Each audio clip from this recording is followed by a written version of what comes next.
Hi, welcome back to our fifth flip video in our cognitive approach. Lay people think memory is like a videotape.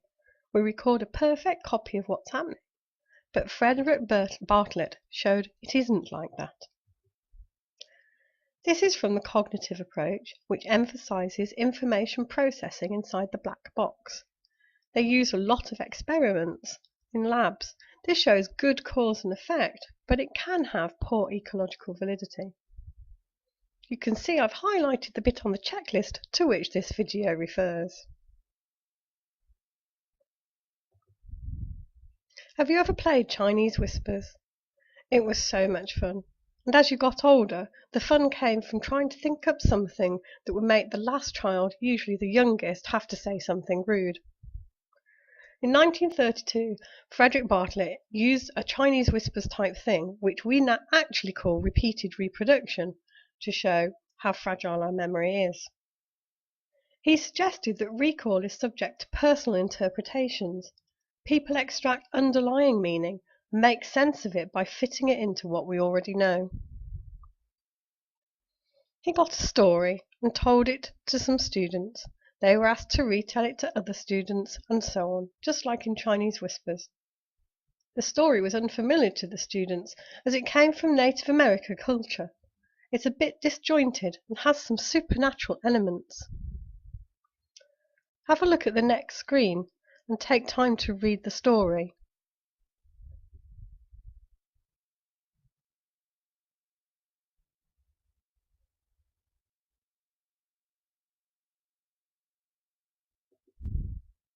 When it had been through 6 people, the story had changed in particular ways. It had shrunk. They'd left out some details and included some others. For instance, many participants included the idea of not going with the war party because he hadn't told his parents. This is a familiar situation to students. However, the description of the war party was often left out. Because it changed in a way that reflected our culture and socialization, it's very interesting. It brings in a social component to memory. It can be seen as much more than just an internal process.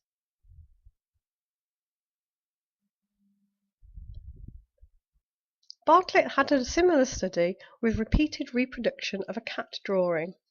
You can see the first one, well, to me it looks like a superhero cat with a cape on. But by the time it's number 10, the cat's actually turned round, it's facing the other way, and it's a cute kitty with a bow. I suppose you could say the participant variable of how good you are at drawing could affect this, but it's still very interesting that it changes quite significantly. Dali painted The Persistence of Memory in 1931, which is around the time that Bartlett was working. It hangs in the Museum of Modern Art in New York. The melting clocks symbolize the relativity of time. We've all been in the situation where you're having such a good time talking to a particular person, and all too soon it's over, and it just flies past. In the center, the man is there, and his form is unclear. And the ants on the red clock symbolize the decay and impermanence of memory. Further evidence comes from this study. They had an independent groups design. One group was asked to be burglars, one group were to be house buyers, but they both read the same booklet. The burglars remembered the coin collection, and the house buyers remembered the leaky roof. It was the same document. Similarly, you might remember a scene at a beach. You may recall a beach umbrella because it fits into your schemata of a beach, but it may not have been there at all. So Bartlett suggested that we don't just passively remember things, we don't just copy things like a videotape. We actively reconstruct memories, taking in pieces from what we see and hear and using our schemas to fill in the gaps. Memory is therefore reconstructive. In fact, in everyday life, we rarely have to reproduce a memory exactly. Apart from exams and stopping distances, most frequently we only have to get the essence of correct. Indeed, if somebody asked you, "What did Sally want last night?" and you proceeded to answer with a word-for-word account of the conversation, people would think you were most odd.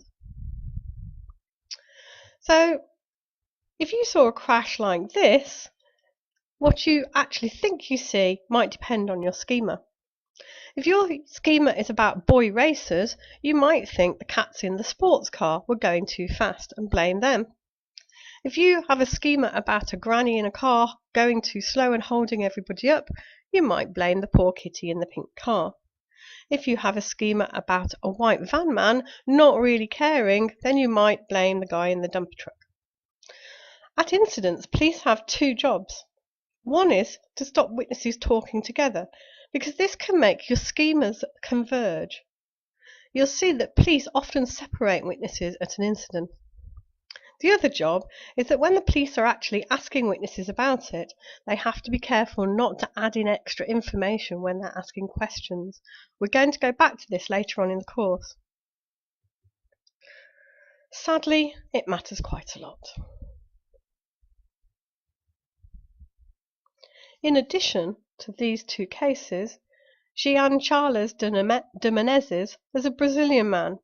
He was shot dead in 2005 in Stockwell Tube Station in London. It was 2 weeks after the bombings on the 7th of July 2005. The undercover officers had their schemas activated too. Interestingly, several members of the public who acted as witnesses in the trial of the undercover police officers recalled him jumping over the turnstiles at the tube station and carrying a backpack which they assumed was full of explosives. CCTV showed that neither of these happened. Here are the activities for our next lesson. Please spend some time choosing a variety of things to do.